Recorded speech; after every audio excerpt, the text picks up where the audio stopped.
I just got off the phone with the radiation oncology team.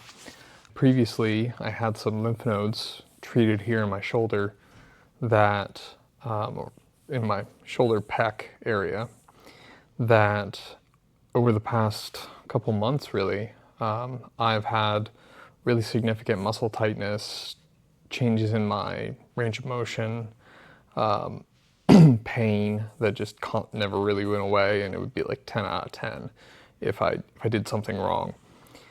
And I've been trying to work with the team to figure out, what's going on. We've had some imaging, but this team that I'm with now, they don't do thoracic stuff as far as management. So they were trying to get me with another doctor, and I just started getting automated reminders that I had an appointment for this Friday, so I'd still be here. And so I called them, told them that I'm inpatient, I'm here, I'm still in the same hospital. Could they see me, or do we need to reschedule? And they're going to get back to me. But the good news is, so far, since I got admitted, I've had a lot less pain. Still tight with some range of motion, but it's like doing that before, oh my God, that would have been so painful. So this is weird. Side effects are weird from different treatments. We'll talk about radiation at some point.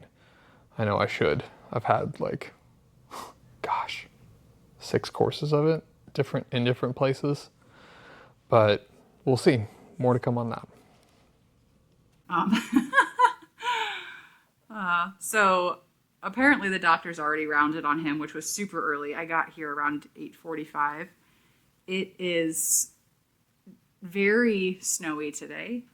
I didn't tell you this yet. It's like one of those dangerous conditions where it was all wet yesterday because it was warm, and then it froze and then snowed on top of it. So there was like a layer of ice underneath everything. Yay. And everyone knows the drivers in Columbus can't function in anything, including me, but it was just a slow crawl in this morning when it's only like 20 degrees.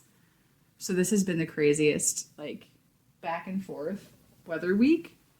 Yeah, it was in the 70s not too long ago. I was thinking yesterday how nice that you didn't have to be in the hospital during the snowpocalypse of February. Yeah. When we got 18 inches of snow or some crap.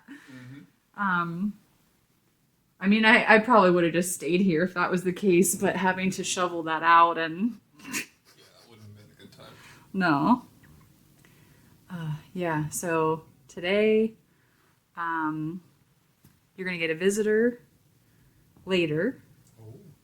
I already told you who's visiting. Oh, yeah. Visitor later, and yeah, we'll just see how the day goes. Sounds great. We're going to go on a duck hunt. Quack, quack. It's supposed to promote mobility, mood, what is it? Mobility, mood, and movement, something. But mobility and movement are kind of the same thing. Yeah. So we just have to walk around the hallway, and we can keep 2 ducks per day. But we're at a dead end. We're at a dead end. Just wanted to make sure there was no ducks hiding down here. Nope, no ducks. Tissues. I don't know how well they would have hidden them. Yeah. I don't know either. Are you on my shoulder? Stop, you're being weird. I don't know where they would have hidden them. But Lee is done with his chemo for today. Mm-hmm. He's just got to keep his line on for the next hour. It's a good thought. Just one more chemo. Mm-hmm. I don't know how ducks would be hidden in the hallway. What if they've already been picked over today? I doubt that. Where would they be? Daisy, there's a lot of hallways, so we'll just see. Follow you wherever you go. Mm-hmm.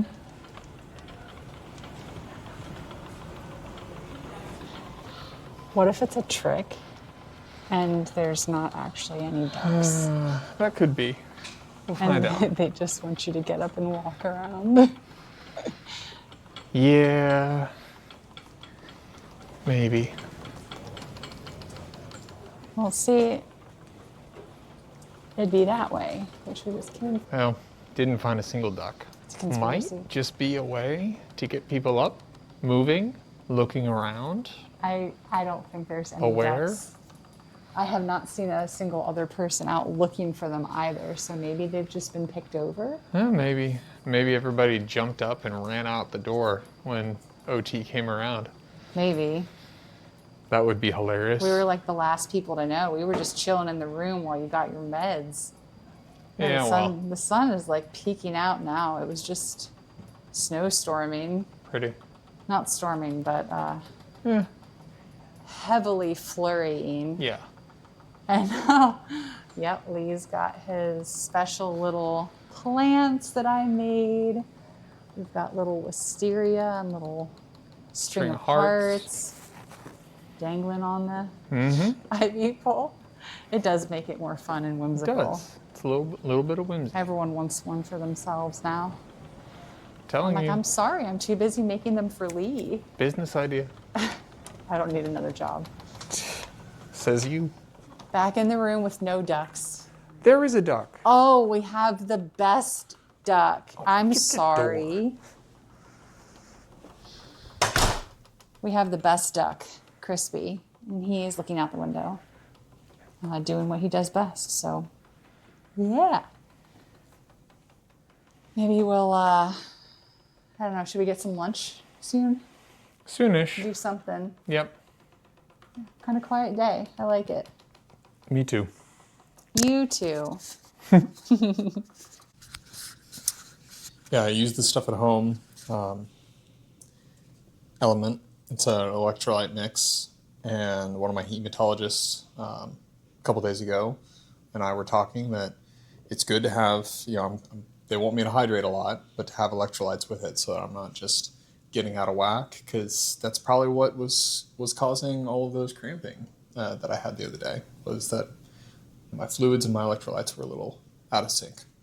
Not sponsored by Element, but if they ever wanted to send me things to try, I like their stuff. Which one is that? The This is the watermelon. watermelon salt. Yep. And it's not sweet. It literally tastes like you're adding salt to it. It's a little bit of flavor and just salt, not like a bunch of sugar. So, love that. Yeah. Happy St. Patty's Day. Again, 2:30. Just got to go for a long walk all the way across and back to the hospital. Daisy wanted a Coke, and there's one vending machine back by the old pharmacy that has legitimately good prices. So I had to go find that. And wanted to. It's just nice to go roam halls that I used to go through a lot more. I wanted to go walk. I feel good today. We only have one more dose of chemo. Daisy asked me, what drug are they giving you that makes you feel so good? And honestly, I've just been sleeping good. Managing my sleep hygiene, managing my environment, the team's been really respectful of that, actually really supportive of that. And that's the best drug, right? Like, just good sleep. Yeah, felt good. We do daily labs, drawn every morning around 5 a.m. And they're checking all sorts of things. They're checking my liver function, they're checking my cell count, my red cells, my white cells. Those are steadily declining because of chemo. That's expected. That's why, if I'm outside of the room, it's N95 time. And why I prefer to be on this unit where the air filtration's even better. They also keep track of my electrolytes, and they like, compared to normal ranges, they like to be a little bit on the middle high side. And I think that's to make sure that we've got good room if things decline and they need to give me a bunch of fluids, say I got really, low blood pressure. If they gave me a bunch of fluids, that would dilute all that down and make my electrolytes low. So I think they tend to like things a little bit on the higher side. I don't know the policies. But I was still within normal range earlier today, but I was on the, I guess, slightly lower end of normal range. So they gave me a little bit of potassium. And anybody that's never had potassium supplements before, the prescription kind, they are big honking pills. Can be a little tough to swallow, but you get them down and they're all right. So they keep an eye on me every day, labs, every morning. It's always without fail. But 5 a.m., they woke me up, be able to, check my vitals and then do labs. And I honestly probably fell back asleep by the time they were finishing up with my labs because it's not very invasive. They're just drawing it from my PICC line. So yeah, it's a good walk. Needed that. It's just good to be up and moving when I can. Yeah, we are chilling. It's 3:30. We're just having some quiet time, relaxing, looking out the window at all the snow. It has been a very snowy day. And I wanted to just record something an observation that I had about Lee, but it's something I already know. But when I see him in this type of environment, I'm reminded how special he is. His nurse today is wonderful, first of all, but she's a new nurse and she's younger, and she had to give some patient education to another patient who is leaving here with a line in, meaning like she's still going to have like a PICC line. I think it was a PICC. It was something she would have to care for herself and also educate 3 caregivers that she has at home how to care for this line. But the nurse was having to give the education to the patient herself, who was older and very, very fearful about all of the ins and outs of how to care for this, and how to prevent infection. So, understandably, our nurse was concerned that she would have to educate a concerned patient who would then have to educate 3 caregivers. So Lee, being who he is and his knowledge and experience, gave his nurse advice to teach the patient, the way you would teach it, like step by step, but to ensure that the patient understands, teach those steps back to the nurse as if teaching the nurse for the first time. And that way you get a really good understanding of, hey, does the patient understand this? But also, can they teach it to someone else? And in this case, she would have to teach it to 3 of her caregivers. So it's very important that she knew the step-by-step process. And yes, she was going home with instructions, but this is a crucial step in making sure consistency of care. So Lee gave her that advice, and she's like, oh my gosh, that's a great idea. I'm going to go do that. And she came back a couple hours later and just now was reporting to Lee that it went really well and that was such a good idea. And she thanked him for the teaching moment. And then when she left the room, Lee told me that he overheard her earlier in the day when she had walked out. She was talking to another nurse about how nice Lee is and how she wished every patient was that nice. Now, granted, she's caught him on a really good day where he's feeling physically good. He's mentally in good spirits. He's rested. So it has a little bit to do with it. But also, Lee is such a good teacher. And I suspect if this cancer thing hadn't have happened when it did, he would have been able to continue with the pharmacy residency program and would have done some element of teaching at some point. because everyone who has learned something from Lee in academia or otherwise, just the first thing they remark on is how patient he is and how good he is at explaining things when you're hearing them for the first time and not making you feel dumb, which is a rare gift, I think. And these are things that I know from just having been married to him for 10 years. I know that being married to me requires a lot of patience. I ask a lot of questions about everything to make sure I understand. And he always takes a moment to explain things in a way I can understand them and adjusts things to how he knows that my brain works. And he's the first to jump in and be like, hey, do you need a moment? But to see it in an environment like this, where he's just so knowledgeable, and despite being in here to receive cancer treatment, he still feels the pull and the responsibility to help other members of his team. And he considers all of these people here members of his team. So whether they're helping him or someone else, he kind of views it the same. And he is the first to go out of his way to make someone else's life easier.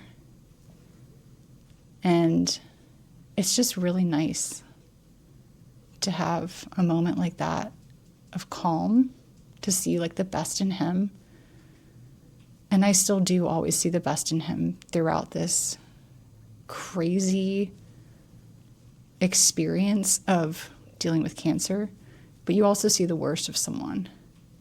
And until you go through something like that, maybe you haven't seen the worst in them. You just don't know. But there's truly nothing better than to see those moments where he gets to shine.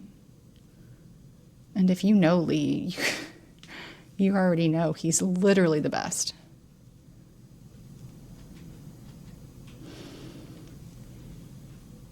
And I don't have to explain that to you. But if you don't know him, maybe this gave a nice little behind-the-scenes look from my perspective at how cool this guy is and how lucky everyone is that he is on this earth.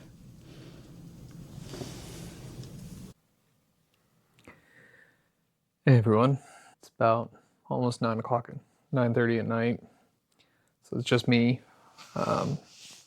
Finally got another shower, so feel refreshed, but felt like sharing some late evening thoughts, things that that weigh heavy on you. It's tough, that you feel like all your energy and your focus should be on yourself, on getting better, on paying attention to how you feel, and yet you also can't ignore caring about the people that are there to care for you, worrying about your caregiver. I worry about Daisy. I know this is a lot, juggling our life outside of here, her being here. It's hard. It's really hard not to unfairly feel like a burden when you have cancer to everyone around you. Anyone that's helping you out, taking care of you, helping you get to appointments, or helping you when you have a bad day, because it can be so hard to predict.